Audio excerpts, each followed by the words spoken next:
président chinois Xi Jinping arrive ce soir à Lyon, accueilli à Saint-Exupéry par Laurent Fabius. C'est une visite sous haute surveillance policière, notamment aux abords du Sofitel où il va dormir ce soir. Jusqu'à demain, la circulation va être très compliquée en presqu'île et les TCL seront aussi perturbés. Nous allons limiter les lignes de bus à Cordeliers ou en périphérie, puisque le secteur Hôtel de Ville ne sera pas ouvert à la circulation.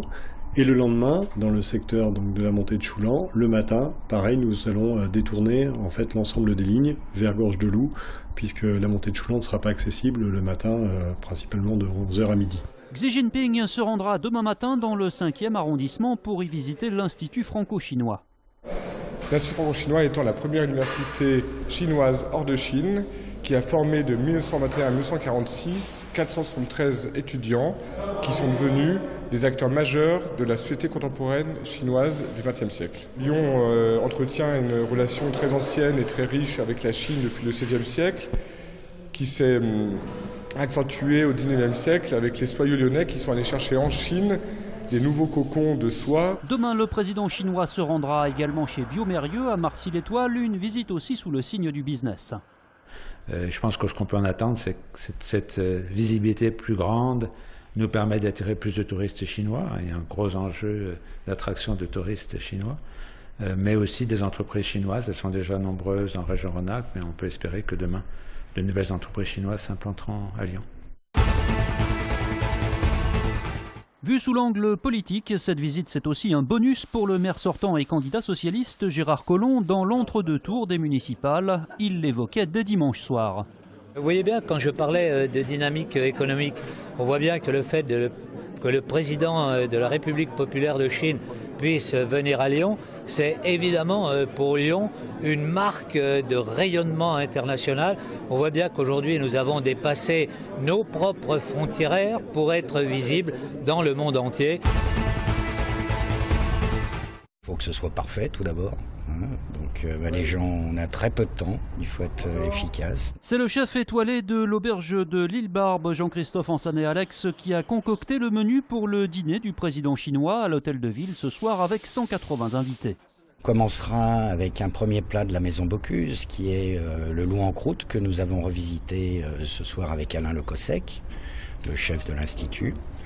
Ensuite, un agneau cuit, flambé au foin et au thym. Et on terminera avec une brioche perdue caramélisée aux fruits rouges et noirs, accompagnée d'une crème glacée à la verveine. Petite déception toutefois pour le chef, le protocole apparaît-il retoqué son idée de départ. Je vous avoue, moi j'avais très envie de lui faire un canard, une canette de chaland, voilà, mais... Bon, on m'a dit que faire manger du canard au président chinois, c'était peut-être pas une excellente idée. Liberté possible. Qu'est-ce qu'on veut? Démocratie. Au menu, il y avait aussi une manifestation cet après-midi en faveur des droits de l'homme en Chine et au Tibet. Mais la cause n'a pas mobilisé beaucoup de monde, quelques dizaines de personnes, place Saint-Jean à Lyon, à bonne distance du trajet officiel. C'est un pays qui fait beaucoup de génocides. Du coup, pour inviter un président comme ça, c'est un peu bizarre. On sait qu'il a quand même des intentions de changer les choses et ça c'est aussi une façon de manifester qu'on est favorable, on attend qu'il y ait quelque chose vraiment qui change en Chine. Il faut que la Chine s'ouvre davantage au niveau des libertés. En France, on est le pays des droits de l'homme. D'ailleurs, en chinois, ça se dit fagot. En tant que Français, on est là aussi pour représenter tous ceux qui ne peuvent pas s'exprimer, qui sont persécutés en Chine. Et puis dans l'actualité plus locale, sachez qu'Europe Écologie Les Verts et Gérard Collomb ont trouvé un accord en vue du deuxième tour des municipales. Un accord qui prévoit notamment le désistement d'Odile Bellinga dans le 1er arrondissement en faveur d'Emeline Baume. Et ce, pour espérer faire barrage à Nathalie Perrin-Gilbert, arrivée en tête dimanche soir. Pas d'informations en revanche sur d'éventuelles concessions apportées au programme de Gérard Collomb. Durant toute la campagne, Étienne Tête avait pourtant exprimé plusieurs désaccords sur des dossiers tels que l'anneau des sciences ou encore l'augmentation des impôts. À l'arrêt depuis 2 rencontres, l'Asvel a réenclenché la marche avant hier soir à l'Astrobal face à une équipe de Gravelines 12e de Pro A et affaiblie par les blessures. Les Verts se sont imposés facilement 81-60. Ils ont fait un match en deçà de leur talent, mais bon, nous on est resté concentrés, focus sur ce qu'on avait à faire, sur les choses qu'on a travaillé pendant toute la semaine et ça a payé.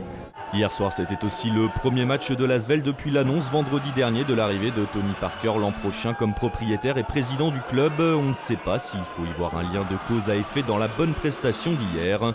En revanche, une chose est certaine, la venue du meneur des Spurs et de l'équipe de France est vue d'un très bon œil à Villeurbanne. C'est un beau chemin, un long chemin qui nous reste à accomplir.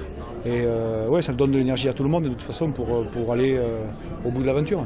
Avant de parler d'avenir, il y a une saison à terminer, actuelle 8e de Pro A avec 14 victoires pour 10 défaites. L'Asvel fait partie du wagon de 9 équipes en route pour les playoffs. Dans 6 rencontres, il ne devra en rester que 8.